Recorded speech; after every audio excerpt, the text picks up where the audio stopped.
우리는 말을 통해 마음을 전하고 관계를 이어가며 때로는 하나님의 뜻을 선포하기도 합니다. 말은 하나님께서 사람에게 주신 놀라운 능력입니다. 그러나 성경은 우리가 언제나 말해야 한다고 가르치지 않습니다. 오히려 때로는 말하지 않는 것이 지혜이고 침묵이 하나님의 뜻을 따르는 길일 수 있다고 가르칩니다. 말은 단순한 소통의 도구를 넘어 영적인 영향력을 갖습니다. 우리가 하는 말은 들리는 만큼 드러나며 그 말 속에는 우리의 중심과 상태가 담깁니다. 그런데 이 말이 무방비하게 흘러나오면 악한 자들은 그것을 붙잡고 우리를 공격할 기회를 삼기도 합니다.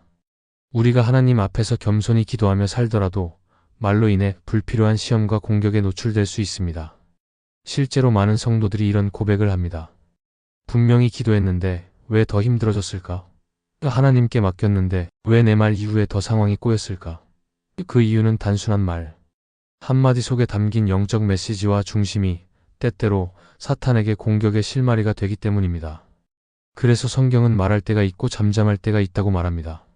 우리는 그 경계선을 지혜롭게 분별해야 합니다. 말이 능력이 될 수도 있지만 말이 약점이 될 수도 있습니다. 오늘은 왜 우리가 때때로 침묵해야 하는지, 침묵의 지혜가 신앙생활에 얼마나 중요한지를 함께 나누며 하나님께서 주시는 말씀을 따라 순종하기를 바랍니다.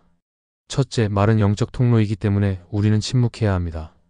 말은 단지 소리나 정보 전달을 넘어서는 영적인 힘을 가지고 있습니다. 성경은 말의 위력을 분명히 보여줍니다. 하나님께서 세상을 창조하실 때 빛이 있으라 하시니 빛이 생겼습니다. 말씀은 창조의 도구였고 지금도 하나님의 뜻을 드러내는 방식입니다. 그런데 인간의 말도 그와 같이 영적 통로가 될 수 있습니다. 선한 말은 위로와 생명을 전하지만 무분별한 말은 악한 영향력의 문을 열게 됩니다. 특별히 영적인 싸움 한가운데에 있을 때는 말의 중요성이 더욱 큽니다.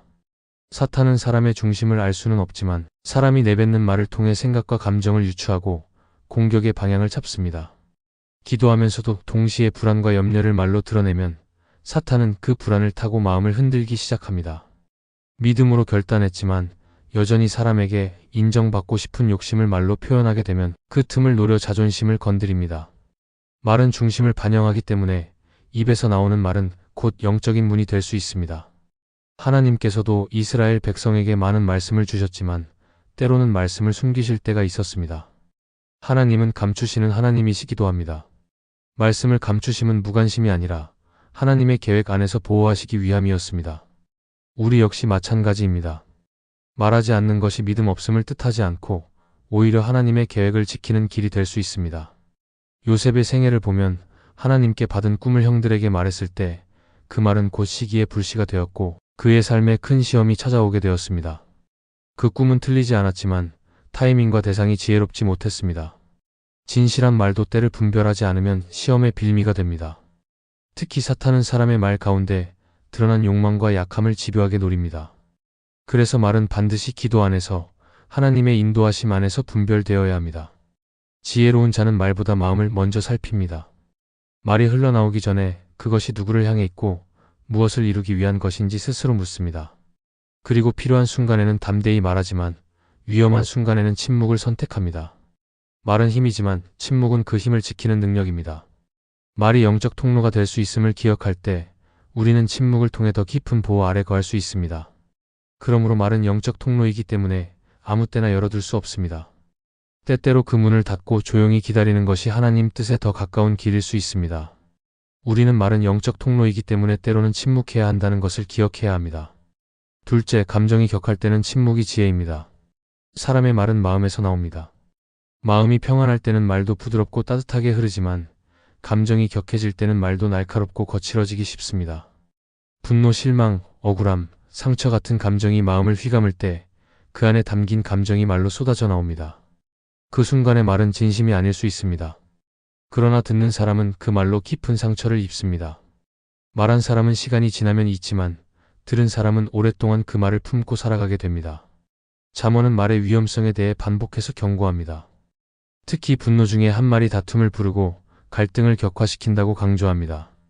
격한 감정 속에서 한 말은 문제를 해결하지 못하고 오히려 더 큰 상처를 남깁니다. 그런 말은 지혜가 아니라 감정의 폭발일 뿐입니다. 그래서 성경은 노하기를 더디하라, 말에 신중하라고 권면합니다. 말이 많을수록 실수가 많기 때문입니다. 감정이 흔들릴 때는 하나님의 뜻보다 내 감정이 앞서기 쉽습니다. 그럴 때 말을 하면 하나님의 뜻을 전하기보다는 자신의 억울함이나 불만 혹은 누군가를 향한 평가가 나오기 마련입니다. 침묵은 감정을 억누르는 것이 아닙니다. 오히려 침묵은 감정이 하나님의 말씀 앞에 정리될 때까지 기다리는 지혜입니다. 감정이 가라앉고 나서야 비로소 하나님의 뜻이 보이고 진짜 필요한 말이 무엇인지 분별할 수 있습니다. 예수님께서도 억울한 재판을 받으실 때 자신을 변호하지 않으셨습니다. 거짓 고발과 모함 앞에서도 침묵하셨습니다. 그 침묵은 무기력함이 아니라 감정에 휘둘리지 않고 하나님의 뜻을 지키는 능력이었습니다. 때로는 감정이 가장 격해지는 순간에 침묵을 선택해야 진짜 뜻이 지켜집니다. 사탄은 감정의 틈을 통해 관계를 흔들고 공동체를 나누며 하나님의 사람을 무너지게 합니다. 감정이 흔들릴수록 말은 더욱 조심스러워야 합니다. 그럴 때 침묵은 가장 강한 방패가 됩니다. 감정이 요동칠수록 침묵을 선택하십시오. 그 침묵이 시간이 지나 진실한 말이 되며 관계를 지키고 하나님의 뜻을 보호하는 울타리가 될 것입니다. 감정이 격할 때 침묵하는 사람은 하나님 앞에서 자신의 마음을 지킬 줄 아는 사람입니다. 셋째, 예수님도 때로 침묵하셨습니다. 예수님께서는 언제나 진리를 말씀하셨고 그 말에는 생명과 능력이 있었습니다. 병든 자를 고치실 때도, 죄인을 용서하실 때도, 사람들의 마음을 변화시키실 때도 예수님의 말씀은 결정적인 역할을 했습니다. 그만큼 예수님의 말은 상황을 바꾸고 생명을 살리는 능력이 있었지만 모든 순간에 말씀하신 것은 아니었습니다. 어떤 순간에는 말씀하지 않으셨고 오히려 침묵하심으로 하나님의 뜻을 드러내셨습니다. 특별히 예수님께서 고난을 받으셨던 마지막 순간들을 살펴보면 그분의 침묵은 더욱 분명하게 드러납니다. 대제사장 가야바 앞에서 거짓 증인들이 모여 거짓말을 퍼뜨릴 때 예수님께서는 자신을 변호하지 않으셨습니다. 침묵하셨습니다. 빌라도가 질문할 때도 많은 사람들이 묻고 따지고 조롱하며 손가락질할 때도 예수님은 대부분 침묵으로 반응하셨습니다. 그 침묵은 무력함에서 비롯된 것이 아니었습니다. 오히려 하나님의 뜻을 더 깊이 따르기 위한 의도적인 선택이었습니다. 예수님의 침묵은 그저 말하지 않는 상태가 아니었습니다. 사람들의 말보다 하나님의 음성을 더 중요하게 여기셨기 때문에 하신 선택이었습니다. 그 침묵은 억울함을 참고 견디는 인내였고 하나님의 시간표를 끝까지 붙드는 신뢰였습니다. 누구보다 명확하게 진리를 말씀하실 수 있었지만 예수님께서는 그 순간의 말로 이기려 하지 않으셨습니다. 말보다 중요한 것이 무엇인지 알고 계셨기 때문입니다. 사람들은 자주 말로 모든 것을 해결하려 합니다. 억울함을 해명하려고 하고 오해를 바로잡으려 하고 상처를 받은 상황에 대해 스스로를 변호하려고 합니다. 하지만 예수님은 그러지 않으셨습니다. 오히려 침묵 속에서 하나님의 뜻이 드러나기를 기다리셨고 감정을 쏟아내기보다 마음을 하나님께 맡기셨습니다.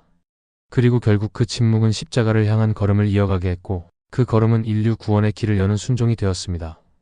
믿음의 삶 속에서도 침묵이 필요할 때가 있습니다. 말할 수 있어도 말하지 않아야 할 때가 있고 진실을 알면서도 드러내지 않고 기다려야 할 때가 있습니다. 침묵은 포기가 아닙니다.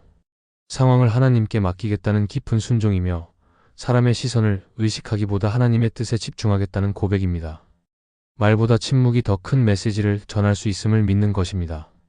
예수님은 진실하셨기에 침묵하셨고 강하셨기에 말하지 않으셨습니다. 우리 역시 예수님을 따라 침묵해야 할 때를 알아야 합니다. 억울함을 말로 푸는 것이 아니라 하나님께 맡기는 믿음을 가져야 합니다.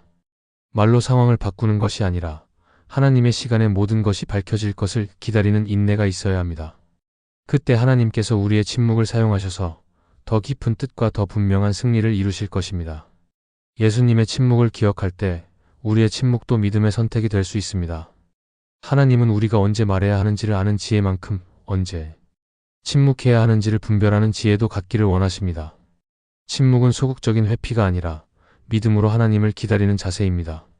침묵은 감정을 다스리고 관계를 지키며 영적인 공격으로부터 우리를 보호하는 방패가 됩니다. 오늘 우리는 말이 영적 통로가 될 수 있기 때문에 침묵해야 하며 감정이 격할 때 침묵이 지혜이고 예수님조차도 억울한 상황에서 침묵하셨다는 사실을 함께 나누었습니다. 침묵은 진리를 숨기는 것이 아니라 하나님의 때를 기다리는 믿음의 표현입니다. 혹시 지금 억울한 상황 속에 있거나 설명하고 싶지만 마음을 눌러야 하는 상황에 계신다면 예수님의 침묵을 기억해 주시기 바랍니다. 설명보다 순종이 더 깊고 말보다 침묵이 더 강할 수 있습니다. 하나님의 때가 되면 말하지 않아도 드러나고 설명하지 않아도 밝아지며 침묵했기에 더 분명하게 나타나는 하나님의 일이 반드시 이루어질 것입니다. 그러므로 오늘도 하나님의 지혜 안에서 말할 때를 분별하고 침묵할 때 믿음으로 견디며 살아가기를 바랍니다. 이 영상이 은혜가 되셨다면 좋아요와 구독을 눌러주시면 감사하겠습니다. 여러분이 눌러주시는 좋아요는 이 영상을 더욱 많은 크리스찬들이 보게 하는 은혜의 통로가 될 것입니다. 또한 이 영상이 은혜가 되었다면 채널을 구독해 주시면 감사하겠습니다. 구독을 하면 여러분들은 새로운 영상을 놓치지 않게 될 것이고 그것은 분명 여러분의 믿음에 도움이 될 것입니다. 그리고 구독은 영상을 만드는 제작자에게 큰 힘이 될 것입니다. 이 영상을 보시는 모든 분들에게 하나님의 크신 은혜가 가득하기를 바랍니다.